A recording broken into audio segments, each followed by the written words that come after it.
شروع کوم د الله د لوی نوم نه چې بخونکی او مهربان دی. لکهونه مستقیم په خپل مقام یم، که بهار را باندې راشي که خزان. د خیبر ستوري پروګرام دی. ښاغلی فیاض الله فیضي صاحب زمون د خیبر ستوري د پروګرام درون خوږ ملمه دی. ډیره مننه کوم چې په یو نوزګاره وخت کې چې دی وخت کې هغوی په هغه شاعرانو چې هغوی د دنیا نه رحلت کړی تللی دي د ذله ثوابه د شاعرانو ټول معلومات را جمع کوي او هغه کتاب په خپله کمپوز کوي لګیا دي. د هغې نه مې وله وخت راوباسو دعوت مې وله ورکړ او رالل د پروګرام ښکلا یو په دوه کړه. نو ډیره مننه کوم د فیاض الله فیضي صاحب په خپل پروګرام کې ورته هرکلی وایم. ډیره مننه خاکی صاحب، ښاد او آباد اوسئ، خوشحاله بریالي اوسئ، ژوندي او ګړندي اوسئ. ډیره مننه او ډیره مننه ستاسو د خیبر اواز ټي وي چې موږ له هم بلنه راکړه او دلته مو له ځان سره د دې جوګه وګڼلو چې په دې میپل کې هم د ناستې ځای راکړو. ډیره مننه. ډیره مننه کوو فیاض الله فیضي صاحب، دا ستاسو حق دی او د خیبر ستوري پروګرام موږ دې دپاره جوړ کړی دی چې موږ هغه شاعران او د پښتو ژبې هغه ستوري مونږ دې ته راوبلو او خلکو سره اشنا کړو. الان کې تاسو په سوشل میډیا باندې مشهور یئ او مشاعرو هم ځئ، هلته هم خلک خوښوي. ستاسو ترنم لاجواب ترنم دی. د تاسو نه پوښتنه لرو چې څومره وخت شو چې شاعري کوئ؟ ډیره مننه حاکي صاحب. اصلیت کې زما د شعر و شاعرۍ تقریبا شپږم کې وم چې ما شعر و شاعري شروع کړې وه، خو هغه وخت داسې څوک مشران استادان شاعران ما ته نه میلاو شوي، نو تر لسمه پورې ما شاعري کړې ده، خو بس څه د هلکوالۍ او څه د ماشومتوب هغه کچه خیالونه غونته کړي، نو ما په دې وجه بس کاپیه او ردیف یو ځای کولو خیالونه اوسه ګډوډ، نو چاته مې ښودلی هم نه شو، چاته مې ویلی هم نه شو، خو بس شاعري دړه هغه بړاس راوباسي که نه د لیکلو په ذریعه. نو بیا راته په لحاظي ناسخ صاحب میلاو شو چې زمونږ د کلي ډېر خوږ شاعر دی، ډېر دروند شاعر دی او په کیسه کې او په غزل کې په چاربیت او رباعي کې چې د هغه کم مقام دی کم حیثیت دی، نو زما په خیال چې داسې په نوي کلي کې نور څوک نو. نو بیا هغې سره مې باقاعده ناسته شروع کړه، د هغې نه مې د شعر او ادب په حواله ډېرې زده کړې هم وکړلې. ډېره مننه کوو. څومره راوړي دي زموږ پروګرام ته کتونکي سترګې په لار دي چې غزل راته وړاندې کوي؟ غزل به درته ووایم ارشاد چې نوم د ارتقا اخلو خو نور هسې لا پته ځو. نوم د ارتقا اخلو خو نور هسې لا پته ځو، خلک مخ په بره ځي او مونږ مخ په ښکته ځو. واه واه واه واه ډېر ښکلی. نوم د ارتقا اخلو خو نور هسې لا پته ځو، خلک مخ په بره ځي او مونږ مخ په ښکته ځو. شاته شاته هم ګورو او تک په مخ کې هم کوو.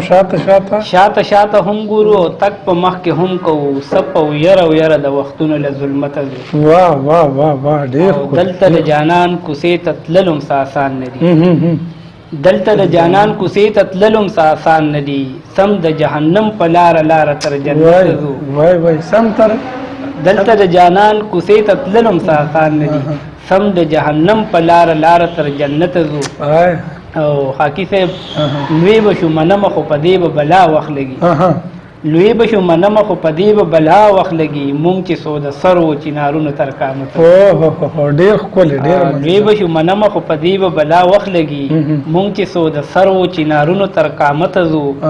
او نن سبا یارانو پیزي جانه ماران شوي دي، نن سبا یارانو پیزي جانه ماران شوي دي، ځکه لږ په ډډه د یارانو له صحبته. ډېر ښکلی. ډېره مننه کوو د فیاض الله فیضي صاحب چې موږ سره ښکلی غزل وړاندې کړو. فیضي صاحب تاسو کتاب لیکئ، د هغې په حواله را سره څو خبرې شریکوئ؟ بالکل ولې نه. کتاب مې له خیره د شاعرۍ کم کتاب دی، نو کمپوزنګ د مرحلو نه ووتو او اوس چونکې زمونږ خدمت زمونږ بلکې دا نه غواړو صرف چې زمونږ شاعري د عوامو ته ورسي، د شاعرۍ سره سره زمونږ چې کم مقصد دی نو هغه دا دی چې مونږ د پښتو ژبې خدمت وکړو. د پښتو ژبې په خدمت کې دا هم راځي چې د هغې املا د هغې کره کتنه تر عوامو پورې ورسي، تر ملګرو پورې ورسي. نو فلحال کمپوزینګ شوی دی له خیره، اوس د املا ستونزه ده ځای په ځای پکې کمې د دې یګانو اکثر مسلې زیاتې وي. نو د دغې له کبله د هغې املا پروف ریډینګ سټارټ دی.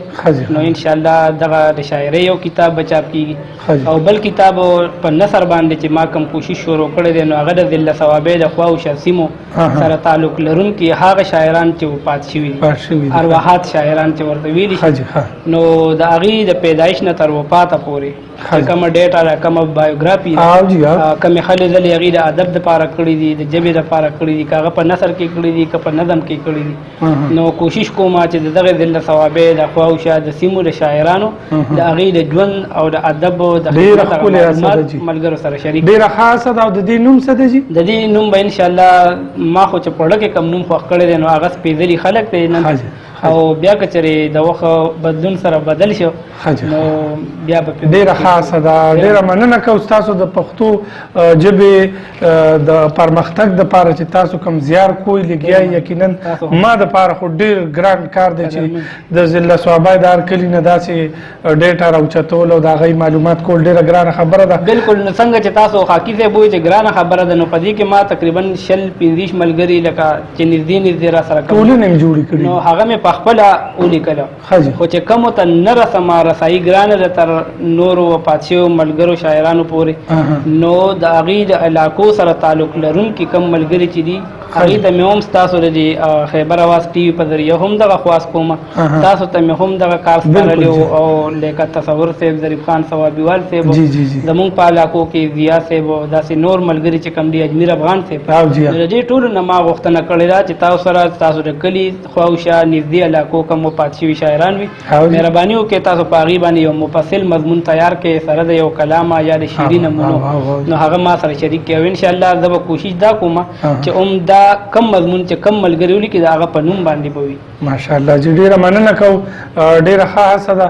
فیضي صاحب ترنم به راته کوئ، تاسو ترنم ډېر ښکلی کوئ، د هغې نه پس به بیا اجازه تخلو او بیا به هم تاسو له دغه درکو دي کې مونږ خبرې ډېرې وکړې دې پروګرام، ډېره مننه. بلکې به خالصه شاعري کوئ. ترنم راته وړاندې کوي. ترنم کې به در سره کلام شریک کړم چې په بیدیا کې ستا د پلونو نهانې لټوي، چې په بیدیا کې ستا د پلونو نهانې لټوي،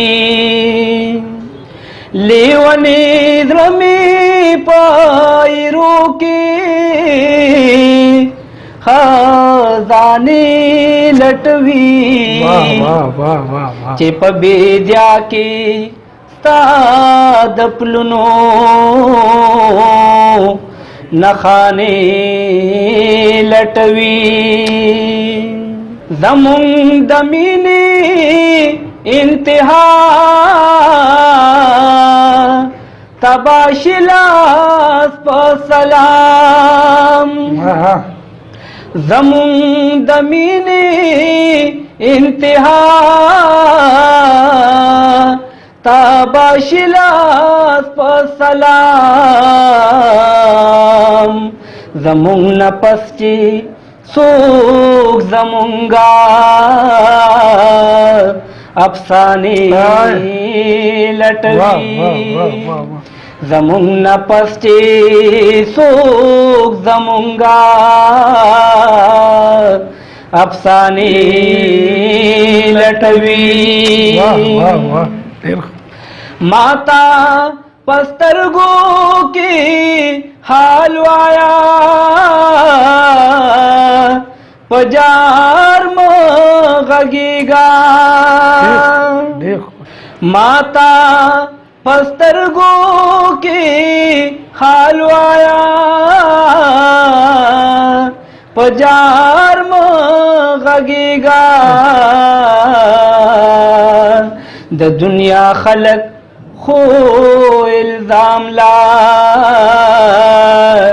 بہانے لټوي واه واه واه واه ډېر د دنیا خلق خو الزام لا بهانه لټوي چاچی پیش کو محبت کی مرتبہ مندلی چاچی پیش کو محبت کی مرتبہ مندلے د وخت شاهان یې تبرک لا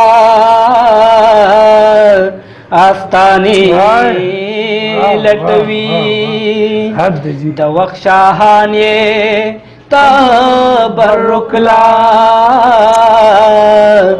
آستانی لټوي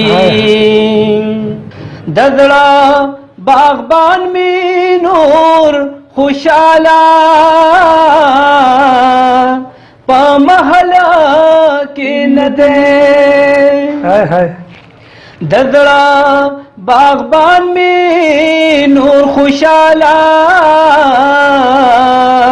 په محله کې نه ده ګرځي چمن کې د بلبلو ترانه لټوي ګرځي چمن کې د بلبلو ترانه لټوي مطلب د پیدي سترګو کې دی ګوري ځان دې جوړ کړی کنا د پیدي سترګو کې دی ګوري ځان دې جوړ کړی کنا لیونه سلا خپل سنگار لا آئینه لټوي لیونه سلا خپل سنگار لا آئینه لټوي لیونه درمي پایرو کې خزانه لټوي ډیر مننه ډیر ښکلی یقینا فیضي صاحب زه په دواړه لاسه تا ته سلام کوم ستا ترنم ته د درد ډک اواز او یقینا د تیز فورم نه د دې پروګرام نه زه تاسو پر هټ شاعر قرار کوم او ان شاء الله الرحمن چې را روان زموږ د خیبر اواز ټي وي کوم پروګرام وي هغې کې به موږ تاسو په ښکلي شاعرۍ باندې ایوارډ درکو او ستاسو په ښکلي ترنم باندې د ایوارډ مستحق یې تاسو ډېره مننه کوم د عباسین صاحب په یو شعر باندې تاسو ته ډالۍ کوم او اجازت هم غواړم چې که زما د شخصیت حدونه ګوري که زما د شخصیت حدونه ګوري نو زما فن زما د فکر ترجمان دی تر یو بل ښکلي پروګرام او بل ښکلي میلمه پورې د کیسر خاکي تاسو نه اجازت غواړي د لوی الله